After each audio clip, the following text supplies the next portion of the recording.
Welcome back to Overtime here on WOTM. Mark, we do a lot of high school athletics around here. We had the championship events just a few weeks ago, and a few of those teams and a few of those individuals that played are now going off to the college level to play. Today is National Signing Day. It's the early period. It really accelerates the calendar overall. And this class, I think, is really interesting because most of this class couldn't do on-campus visits until way late in the process because of the coronavirus. You also had coaching changes going on. I think this is a really interesting year overall to try to sign players because it's the first year of all these guys with NIL, be able to make money off their name, image, and likeness. The first group of guys that are also having to deal with the COVID issues, and also the first group of guys having to navigate through the coaching changes. This year, to me, was especially important for these guys, making the signing class really important. Also, you got to consider now that we have the transfer portal, with guys being able to transfer, and maybe the holes that they had, they're not going to have anymore, right? Because of their ability to sign transfers. I think you look at one of the biggest ones here in the SEC is you got Spencer Rattler coming over to South Carolina, which pretty much answers their quarterback problems. So maybe some of the recruits that they would have normally recruited for that position don't sign.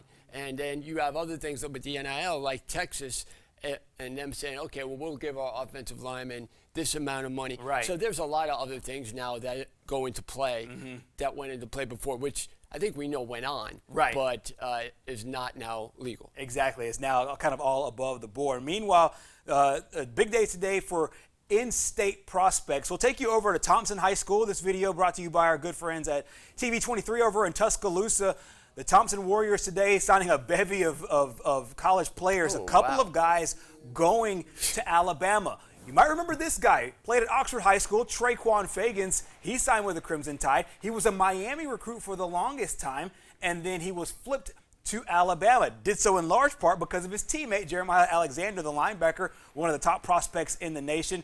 You'll see video of him as well. He signed at Alabama and said that he was in Traquan's ear the whole time about signing with the Crimson Tide. These two guys are a big part of the reason why Alabama is #1 overall in the recruiting, and it lets you know the dominance that Nick Saban has here in this state, being able to keep these guys. 5-star case of Alexander, 4-star case of Fagans here in the state of Alabama. We saw the same thing when he was at LSU. He put a fence around Louisiana. People didn't realize how many excellent recruits come out of Louisiana, which is what Brady's going to have to learn how to do for LSU now.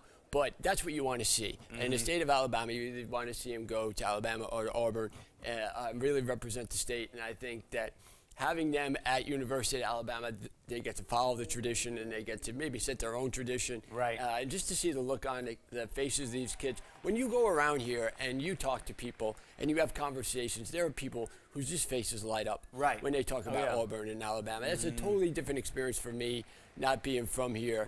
People's faces don't light up when you talk about the Jets or the Giants in New York. Usually they get angry. So I think down here is a little different, and it's really the purity of it I really love. The fans are so into it, and the love that they have for their team is really unique and amazing, and it's something that goes down to high school teams as well.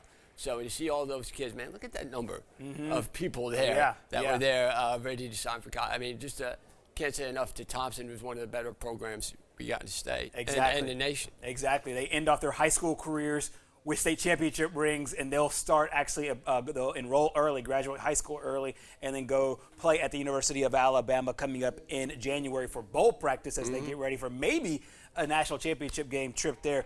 So here are Traquan Fagans and Jeremiah Alexander today after signing with the University of Alabama. The brotherhood we have is amazing. Everybody on the defense click. Me, Tony, Jeremiah, Gerhard, Peter Woods. Everybody clicked, so when all of us came together as one, we was unstoppable. It's a dream come true. I envisioned that as a little kid, so for that to come true is really a blessing. Me and Traquan's relationship is good. You know, when he was committed to Miami, I was in his ear 24/7, and he finally made the switch. And we talked about it because, you know, before the season or like during the season, we weren't really talking about Bama. We trying to be good teammates and focus on high school and finish out our career, and that's what we did. And now that we've had a couple weeks off, we've been chopping it up about Bama and getting ready. And I want to come in and be a sponge and trust the process, you know, and just take up all the information I can from him. And Dallas Turner, you know, he played as a freshman, so I'm hoping to do the same.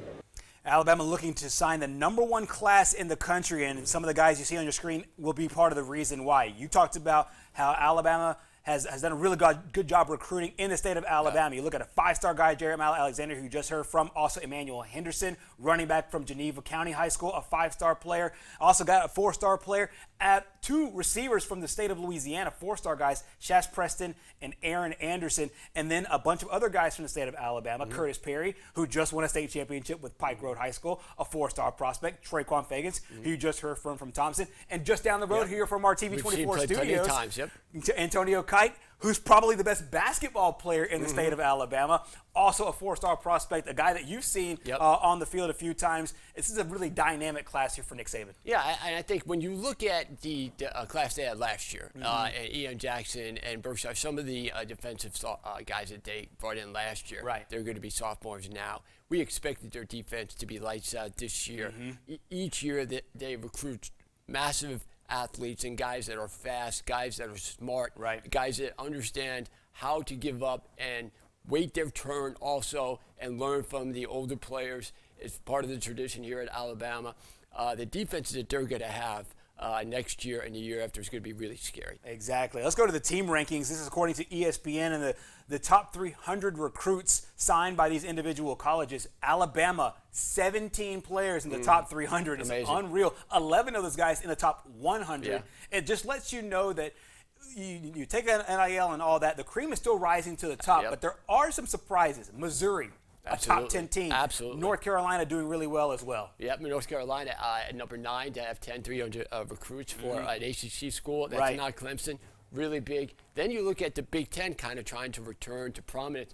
Penn State with 12, and then Ohio State, you know they're going to be up there with 11. Texas A&M.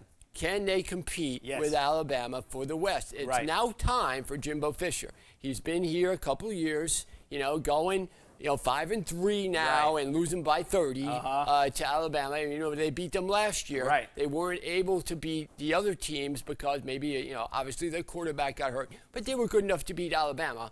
They should have been good enough to beat other teams. That's not going to go anymore for fans down there.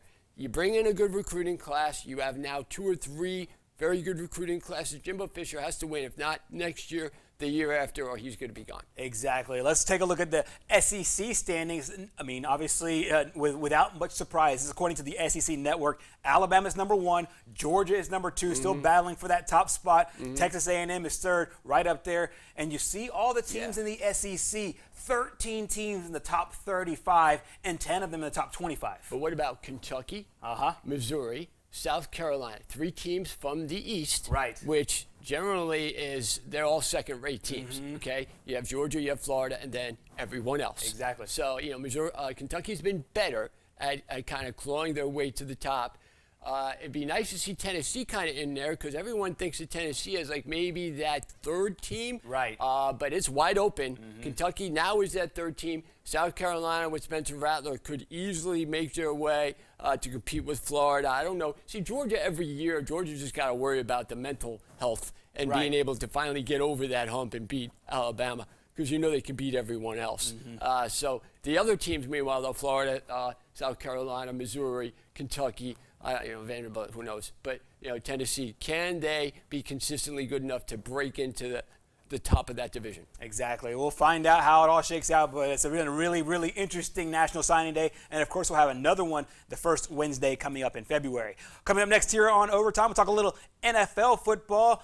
Tom Brady, north of 43 years old, still doing it. We'll talk that. Also, the division standings and the playoff seedings as it relates right now. We'll also have some picks coming up in our next segment.